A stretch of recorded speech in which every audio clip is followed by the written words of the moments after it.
Welcome to the Selling to Corporate podcast, where we're going to be challenging your sales beliefs around selling to corporate organizations and help you increase your bottom line profits every single month.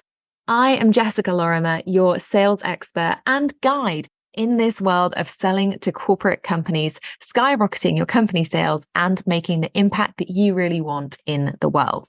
Now, don't forget, if you do enjoy the show today, please do head over to iTunes and leave us a review. But enjoy this episode, and I am really looking forward to sharing some epic sales wisdom with you.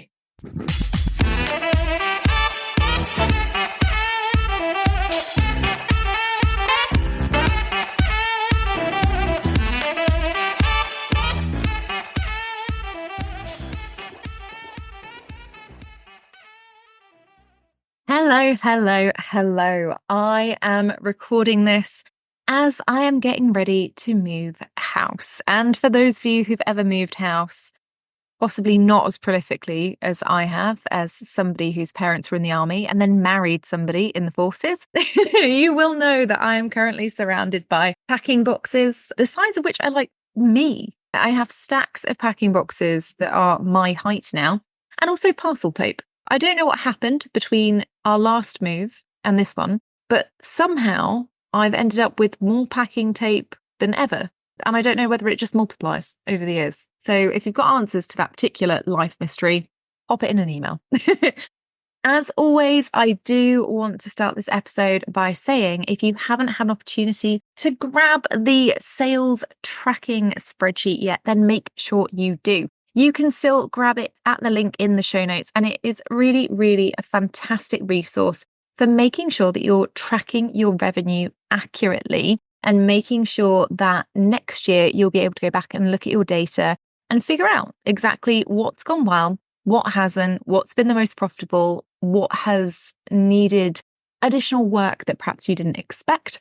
And it's also going to be super helpful for today's episode. So for those of you who've already got the sales tracking spreadsheet and been using it for a little while, you might find that it comes in really handy during this particular episode. Remember, if you haven't bought the sales tracker spreadsheet yet, do use the code TRACKER to get a special Selling to Corporate podcast listener discount. It's a good one, so feel free to go and use that.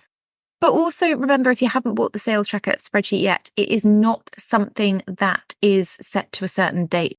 We had a lot of questions from people who said, but Jess, if I buy, do I have to wait until next January to use it? And that is a great question.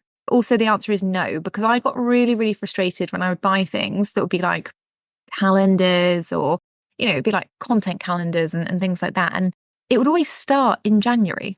And I'm like, but I'm buying it in October and I don't want to wait 2 months.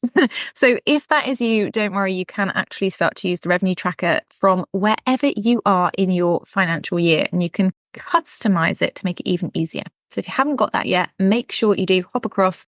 The link, as always, is at the top of the show notes, and you can use that special coupon code TRACKER to get the Selling to Corporate podcast subscriber discount. And I also have a thank you today, which, I have thank yous quite often. Today, I got really excited because I saw that there was a new review of the Selling to Corporate podcast from Gina, who said that it is courage building for those seeking corporate clients. As a career coach seeking to offer services in the corporate space, Jess's episodes are laced with information, insights, humor, truths, and a sprinkling of you can do this if you do the work. The practical nature of her content is beneficial too, and it's fast become one of my favorite business building podcasts. Thanks, Gina. I really appreciate that. I say to everybody, if you've ever reached out to me on LinkedIn, you'll know that I say this. The podcast is genuinely my favorite thing to record. It's genuinely like my best thing. And I get really excited about it, perhaps because I create such limited amounts of content these days. But I get really excited about it. I get really excited putting together my podcast plan for people and, hoping that we get the right episodes out at the right time for you to make the biggest difference. So it's really nice to know when it's hitting the mark. And I really appreciate everybody who leaves a review. And that one really made my week. After that, promotion of the sales tracker spreadsheet. Remember, use the code TRACKER if you want to grab it. And the lovely Gina, who left me a lovely review. We're going to dig into today's episode, which is actually about a topic that I find really fascinating and that I think a lot of people don't really associate with selling to corporates. So, of course, we are talking about forward selling today. And I know that a lot of you will be listening to this episode like, forward selling, oh, that makes me uncomfortable. Don't worry about it. We're going to work it through together. And I promise you, by the end of the episode, you'll be raring to forward sell lots of things to corporate clients and hopefully inspired and motivated to go and take action on a few of those things. And if you do and it works out, drop me an email. Let me know. I always love to celebrate. I thought about my podcast plan for this year. And like I said, or hinted at, I guess, earlier, I'm quite anal about the podcast. I like to know that we're delivering the right information at the right time to make the biggest difference to you guys who listen. A, because obviously I don't want to waste your time every couple of weeks. And B, because I think it's really important that you, over the course of your B2B sales journey, that you start to put together the puzzle pieces around what are the common issues that come up and when do they happen and why. And that's really why we're here. Essentially, every fortnight that I release an episode, it's to help you understand different market trends, to understand different things that you might need to prioritize, to understand why things work and why things don't. And the topic of forward sales, to be clear, is not one that anybody has ever emailed me about. This is not one of those episodes where I'm like, oh, I've got 100 emails from people who've asked questions about this. It really isn't. And you might think, well, Jess, why are you bothering then? If nobody's emailed you about it, it seems like a bit of a risky episode, and maybe it is. But I think it's really important because people often don't associate forward selling with the world of B2B sales, which is a big mistake. And two, I think people don't ask about forward sales because we don't always know how to articulate a sales concept that we don't necessarily know of or understand. Today, I just want to bust some myths about what forward selling is, whether or not you can use it to work with corporate companies. Spoiler, obviously, yes. And how practically you might want to go about starting to do that. Okay. As ever, I say on each episode of the podcast that I'm explaining any kind of practical skills, do be aware that, the concepts that we discussed today are on the podcast. These are things that you are going to have to go away and work on your own with, unless you happen to be in something like the C-suite where I am giving you the templates and the week by week strategies, all right? If you are not yet in the C-suite and it's not the right solution for you currently, then please make sure you listen to this episode really carefully and put together a strategy for yourself that is measurable, all right? So that you can go back and track back any problems or obstacles that might come up. Because as much as I'd love to, there are quite a few thousand subscribers now to the podcast, which is cool. And it does mean that I can't, unfortunately, dig into every single person's particular B2B sales process. With all that in mind, let's have a look. Now, I'm talking about forward selling and let's start it with a definition always, as a concept that means exactly what it says. We are looking at a product, a program, a service that can be sold now, but delivered in the future. So very, very simple. Typically, we see forward selling happen quite a lot in the B2C space because people will launch group programs or they'll have events and things like that where they will take money for a service that is not yet delivered and deliver it later down the line. But people forget that this can also happen if you are selling B2B. And I think that people actually don't even necessarily forget about it. They just don't think that it's possible. Because when we talk about B2B sales, often the common misconception is that A, we just have to do what the client wants. B, we just have to do what the client wants when the client wants. And C, that we should only sell the client what they think they want.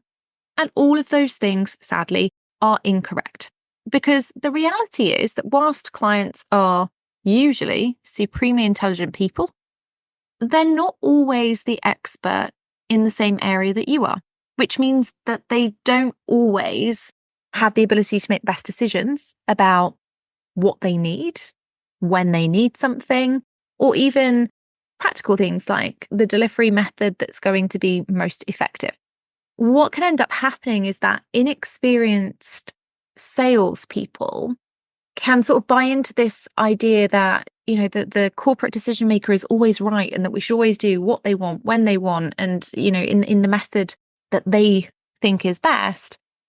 And that doesn't always work out well for us as people who also have to deliver those services, right? Most often, we end up seeing if people go along with what a corporate client thinks they want, when they think they want it, etc., is we'll see two common things. One is we'll often see people undercharging, particularly in the health and wellness space. We see a lot of people who kind of get caught up thinking, oh, but this corporate decision maker has told me that previously they only used to pay, I don't know, £250 a session for this particular thing. So I can't sell at any more than that.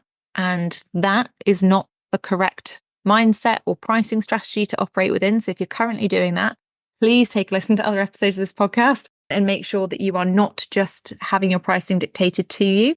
And B, we also end up seeing when people are following this mentality of the client is always right, we see a lot of people who get caught up in a feast or famine revenue cycle. And that might surprise you because I talk a lot about the fact that actually B2B sales is more predictable, it's easier to scale, it's simpler in terms of planning and delivery. But we do see people who get really caught up in sell, and then deliver. And then because they're so busy delivering all the stuff that they've just sold, they can't really make more time for sales activities. So they end up in a weird feast or famine cycle where they've got loads of sales activity and loads of revenue coming in, and then loads of delivery, zero sales activity and no revenue coming in. And they kind of bounce between the two. And that is exactly why forward selling is so, so important, not just in the B2C space, but also in the B2B. It's understanding how we can be more consultative for our corporate clients, how we can be more consultative, useful, valuable salespeople without veering into free consultancy, free training, etc. But also how we can plan our own businesses and our own sales activities so that we're not in this cycle of lots of sales activity, lots of revenue, and then lots of delivery, no sales activity, no revenue, because those are not, believe it or not, easy, inspirational, motivational places to be in your business. It doesn't help you when you're constantly bouncing from made loads of money, everything's great, to, oh God, I'm not making any money, this is terrible, and I don't know what I'm doing, and panic, right? So that's why we want to talk about forward selling.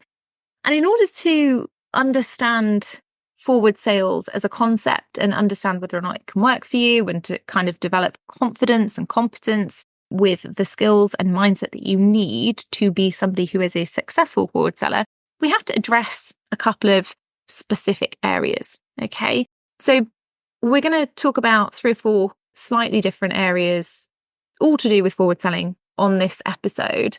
But I would absolutely encourage you to, when you do go away from this episode feeling super inspired and motivated to go and do forward sales activity, to also think about some of the triggers that may stop you or that may cause obstacles for you. Because I think it can be really easy to leave actionable episodes or workshops or whatever with all of the motivation, but sometimes we don't think about the practical obstacles that may just get us a little bit twisted. And so as a result, we find it really difficult to deal with those obstacles if and when they arrive. All right. So the first thing we have to look at then is forward selling actually possible? Does it really work? Now, I alluded to this at the beginning of this episode, and I appreciate that I can be flippant sometimes. When we look at forward selling as a concept, because so many people assume that it is not going to work for corporates, the common answer here is genuinely usually no. So when I go into a lot of corporate organizations and I talk to professional sales teams, I will often get the answer, oh, I don't feel like that's going to work. And it's always interesting to me because forward sales is one of the ways that I maintain my sales pipeline with the corporate organizations that I work with. It's also one of the ways that I make sure that my revenue is predictable and scalable. And finally, it's one of the ways that I make sure that for myself and for my clients, that we're not just working 24/7. There is a reason why a lot of my clients are able to take the entirety of the summer holidays off. There are reasons why a lot of my clients don't work at all in December. There are reasons why I spend an awful lot of time each year not actually having to fulfill or deliver for corporate clients. And of course, there are times that are busier than others, but this is all something that should be planned out. This is something that is cultivated. And that is why A, forward selling works, and B, why it should be a part of every single salesperson's strategy. The simple answer is yes, forward selling does absolutely work with corporate companies. Now, lots of people do worry that when you're working with corporates, like we talked about, you have to deliver on their schedule. And sometimes corporate clients really do believe that the work or the external supply that they need has to be immediate. And like I say, that can come down to sometimes their own timelines, sometimes their own optimism around their own timelines, and sometimes a lack of understanding perhaps about the foundational work that may need to happen before a service is delivered to actually make it valuable. And that's something that's going to come up a lot this episode, this idea that sometimes we have to manage clients' expectations around the sales process and the delivery process and what is actually going to be the most beneficial for them. Because clients don't always know, right? And we have to give them that grace to not necessarily know.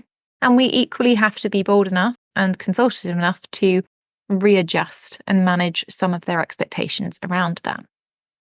In a simple fashion, yes, forward selling should absolutely be part of your sales strategy if you are selling B2B. And like I say, I have lots of clients like Julie who takes about 9 weeks off every single year, who very, very successfully sell to corporate clients consistently. And so they have times of the year that are busier in terms of delivery, but it means they're able to keep their revenue scalable.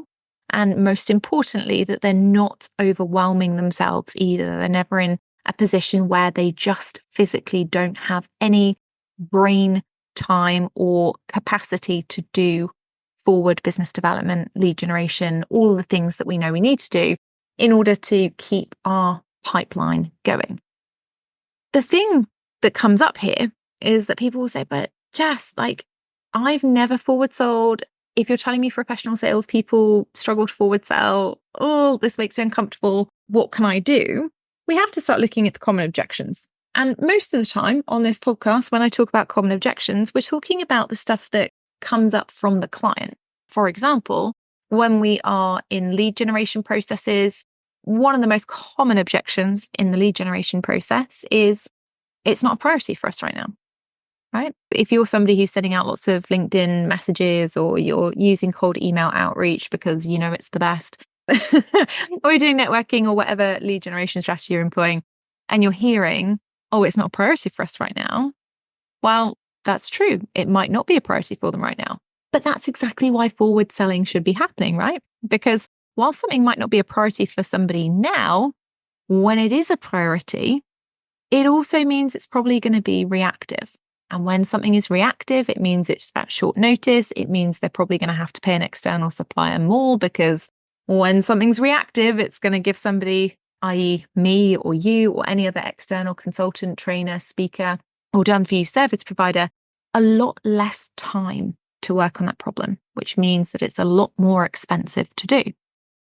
When we start to look at objections, like I say, a lot of the time when it comes to forward selling, the client themselves don't really have tons of objections. They have questions around how it might benefit them more to do something later down the line.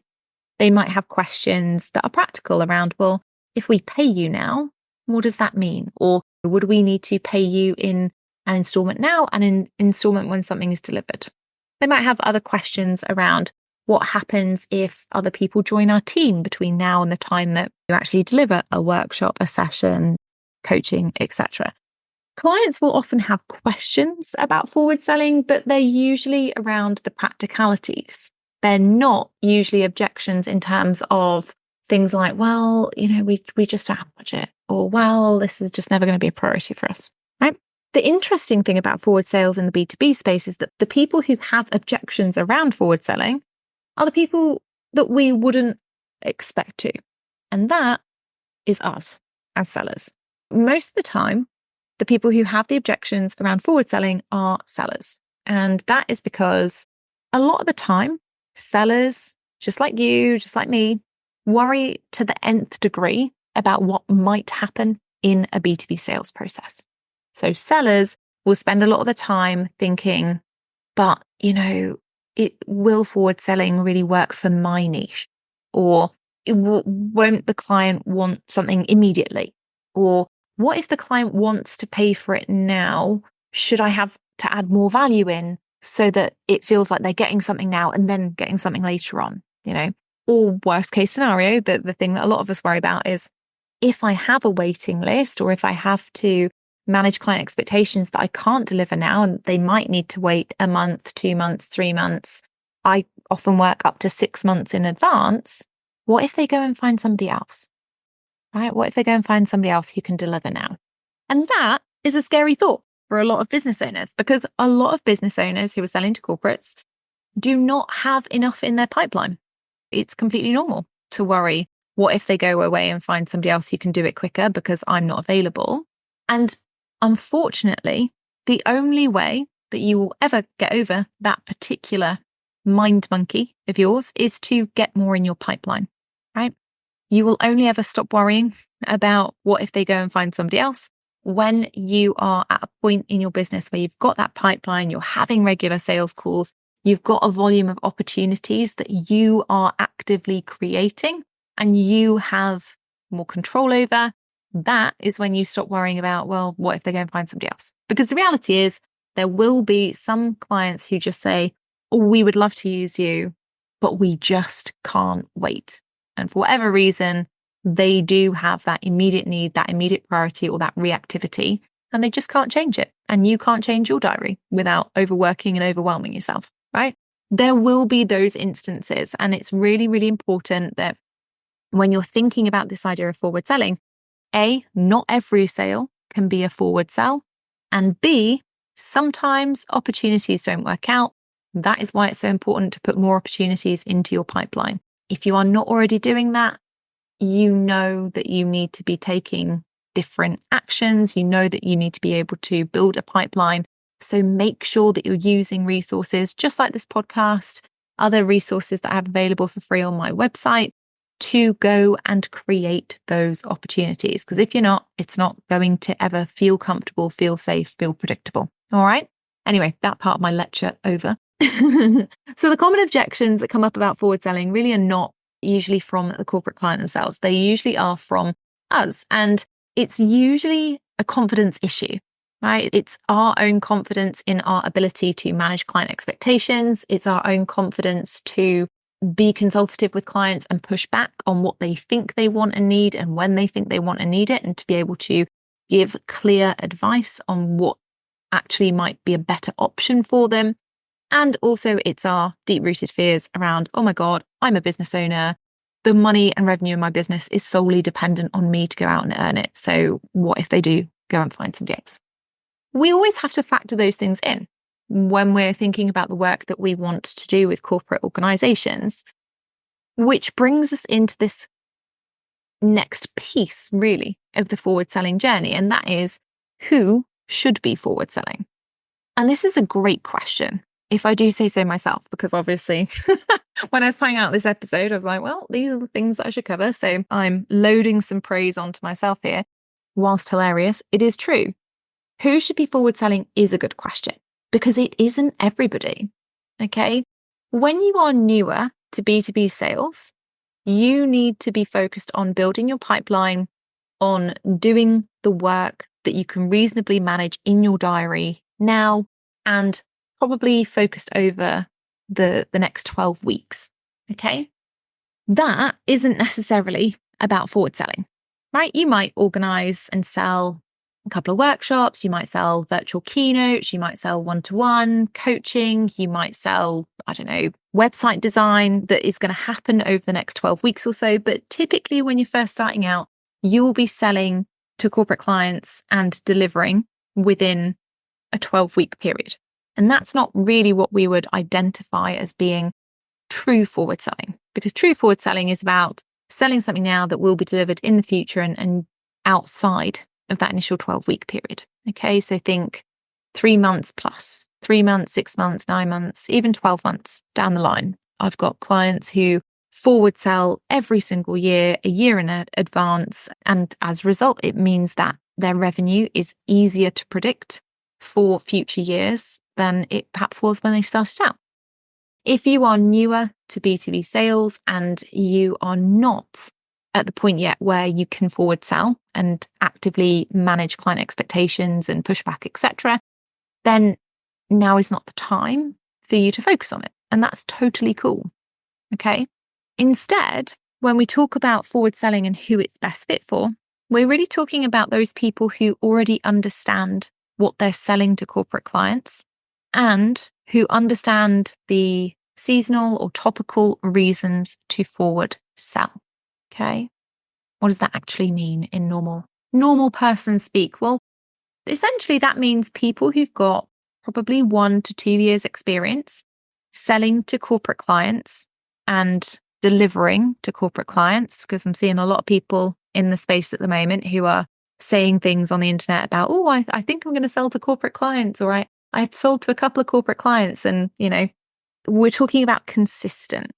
So if you are somebody who's been selling and delivering consistently to corporate clients for 1 to 2 years, so you've got a good understanding, A, of the transformation that you provide to corporate clients and the seasonal or topical reasons that they usually look to buy, then you absolutely should be forward selling and should be improving your skills in those areas, which means anybody who doesn't need guesswork. I'll take myself as an example. I, every year, have certain busy periods. And for me, Q4 is always a busy delivery period. It's also a busy sales period for me. But the reason that it's a busy delivery period is because I have a lot of clients who are in the US. So they work for companies out in the United States, and their financial year ends mostly at the end of December. So in line with the calendar year. And that means that it's often a very, very busy sales time for me. Now, from a delivery perspective, it's also usually very busy because the types of companies that I work with will often spend the entirety of the summer, right from the end of May through to the beginning of September. They will spend that time delivering with their own clients, which means that they don't or aren't able to prioritize training, delivery of training, or anything related to sales training. Okay, so you might be thinking, well, Jess, why don't you just sell to a different industry? That sounds tough. And look, every industry has its pros and cons. There are episodes on this podcast where I talk about, is there a real money-making niche? The simple answer is no. And I love the industry that I work in. But it also means I need to manage my time and my clients' expectations. And because I've been working in sales for dinosaurs amount of years, I know when these busy periods are going to be. And so I'm always able and confident to say to my clients well before the end of May in 1 year, hey, look, I know I'm going to be supremely busy between September and January with delivery. If you want to talk about training that needs to happen during that window of time, we need to be talking about it early, because otherwise it's quite likely I just won't have room. Now, unlike the online space, this is not a false urgency thing. I just only have so much time that I'm able to work with corporate clients. And I also, because of the complexity of a lot of the projects that I work on, I'm only able to work with a certain amount on certain types of projects. There are things involved that are complex. There are things that are involved that are time consuming. And there are also things like that I need to take into consideration, like non-compete clauses. Okay. Because obviously I work in a relatively competitive industry, and there are certain things and certain companies that if I'm working with one, I probably don't really want to be working with a main competitor and risking information sharing or strategic competition dilution. You have to think about your market and what your priorities need to be. This, by the way, isn't the same for everybody. Most people work in markets that are a lot less complex than mine. So please don't worry if you're thinking, oh my God, if I work with one financial services company, should I not work with another? No, it's really not the case. But in the industry that I work with, there are a lot of non-compete clauses because the industry is very small and because everybody does need to be doing things slightly differently depending on their brand. If we take me as an example, because I already know that I'm going to be busy and it's not a false urgency thing, I do have that confidence and the ability to be able to go out and say to clients, look, we need to think about things way more in advance than perhaps when I was first starting out in my business and when I was first approaching clients. Because when I was first approaching clients, I was just like, oh, I've got all day, every day. I just want business and money. Yeah. So I could take projects in a very reactive way. And that's not the same now. So again, if you are somebody who is relatively experienced in terms of delivering and selling consistently to corporate clients, you will know there are certain times of the year that you're busier than others. There are certain times of the year where things that you sell are more popular than others. There are certain times of the year where you just wish there were more hours in the day for delivery of certain things than others. And again, this is why if you haven't already got the sales tracking spreadsheet, that it becomes useful. Because if you are not somebody who is collating this data actively, or you're not tracking it actively, you might find this more difficult even if you have been in the space and actively selling and delivering for 1 year or 2 years. Yeah. Data is everything in the sales world. I know it's boring. I know that, nobody loves metrics, et cetera, but it does make life a lot easier to predict revenue, to scale your sales, to be able to build your business differently. So if you're not already tracking this kind of stuff, make sure you go and grab that sales tracker spreadsheet because it really is going to benefit you at the point that you want to be forward selling. And again, if we use the example that I've just used around my clients and expectation management, the time to buy the sales tracker spreadsheet is not the day before you want the data, right? Don't wait until you want to be forward selling to go and buy the tracker or to track your data overall, however you decide to do that with whatever product you decide to do that with. Okay. You need to be doing this now. And in 6 months' time, a year's time, however long you decide that it's going to be before you prioritize forward selling, you will have it all there. It will make your life so much easier rather than waiting and then being like, oh, I wish I had that now. Make sure, regardless of whether you're using sales tracker or not, you are measuring that data now. The other point that we have on this is that, or the misconception really, is that it is not just existing clients that you can forward sell to. It's not just about thinking, oh, forward selling is only useful to those people that have already got corporate clients. All right. That's really not the case. In my programs, every single month, I see people who are forward selling to brand new clients in the corporate space. And that's across a whole range of industries. People selling across financial services, pharmaceuticals, housing associations, public sector not-for-profit environments, including things like charities or government organizations, and also things that are a little bit more mainstream, software as a service brands and retailers and all that kind of stuff. This forward selling piece of the puzzle is not just for people who already have existing corporate clients. Of course it's not. You can absolutely be forward selling to brand new clients who've literally never worked with you before. That's not a problem at all, as long as you understand what that transformation is that you're adding to those prospective clients, and also the topical or seasonal reasons that you would be forward selling. One of my clients, Gemma, is actually amazing at this. There are a range in her area of specialism. There are a range of initiatives that come up each year that she knows not only her existing clients will need to be interested in, updating themselves on, and potentially training or using other services to improve in, she also knows that brand new prospective clients who maybe haven't done the work with her that her existing clients have, that they also need to be aware of these initiatives, starting work on them, potentially even working and training on some of the same areas as existing clients. This is not just you can only use forward sales with existing clients. It is you can forward sell to anybody, but you must have that understanding of what the transformation is that you're adding, and also those topical and seasonal understandings so that you're selling the right things at the right time and at the right price to make it worth it. I see this mistake a lot of people thinking, oh, but there's an awareness day. I can only forward sell for awareness days. And honest to goodness, awareness days drive me crazy. If you came to Converting Corporates this year, you'll know that I had a whole 3-minute thing about awareness days and initiatives, and they are not the biggest sales tool of the year. They shouldn't be prioritized as such. I'm not going to go on my soapbox about that on the podcast specifically, but I am going to say that a lot of people, when they think about forward selling, they only focus on awareness days or the kind of celebratory initiatives.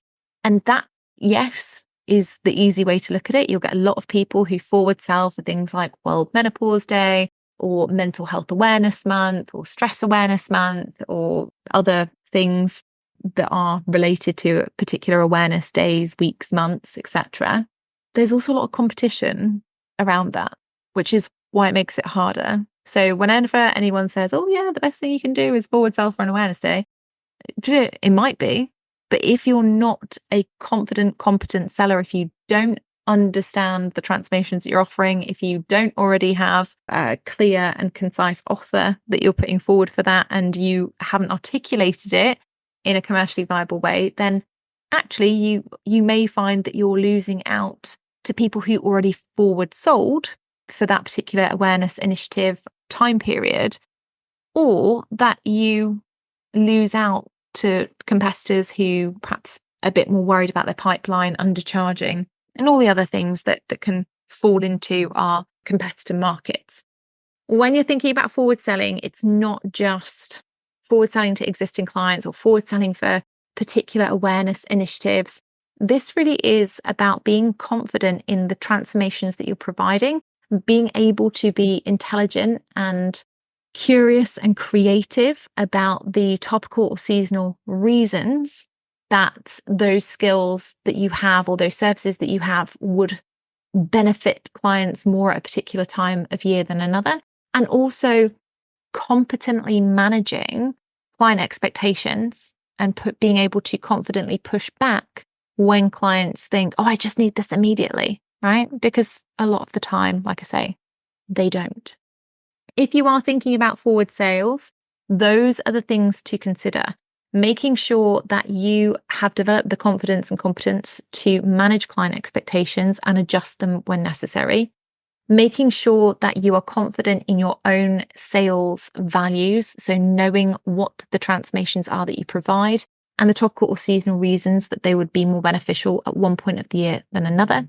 Making sure that you are able to manage your own mindset around it and that you don't get caught up in the, oh, forward selling doesn't happen in the B2B space. It only happens B2C. And, they'll obviously just want what they've paid for right now. Making sure that you're able to change the way that you are resilient around some of the mind monkeys or gremlins that are going to come up so that you can prioritize forward sales. And also finally, from a practical perspective, knowing what to measure, knowing how to price your services practically so that in those periods where it is high delivery, you're pricing at a level that allows you to maintain business development activity and lead generation activity, and not just in that feast or famine cycle of, yay, sales, sales, sales, money, money, money, delivery, delivery, delivery, no sales activity, no money, right? And measuring those metrics around not just revenue, but also what are the things that are selling best and when, why is that, and can you apply it to future years? Okay. And like I say, if you haven't got the sales tracker spreadsheet yet, it is something that will be super, super useful for this type of work. So if you think that you are going to be ready for forward selling, that you're going to want to explore forward selling over the next 6 to 12 months, then do make sure that you go and grab that and use it so that you're able to get those metrics together, and you can then start to pull the right data and know exactly what you want to sell and when you want to sell it. Have an epic day. I will see you in the next episode. We've got some really, really cool episodes coming up, particularly on the LA wrap up. So you'll get to learn my sales lessons from Los Angeles and the epic events that I attended. And also I've got some really cool data that I want to share with you that has come from the C-suite sprint that we've just wrapped up. If you want to know how our participants got on in the sprint and some of the amazing activities that they set their mind to and the results obviously that they got, and of course the trends and insights that I'm predicting as a result, then make sure that you keep your eyes on the next few episodes with some case studies and things thrown in for good measure. All right, I will see you soon.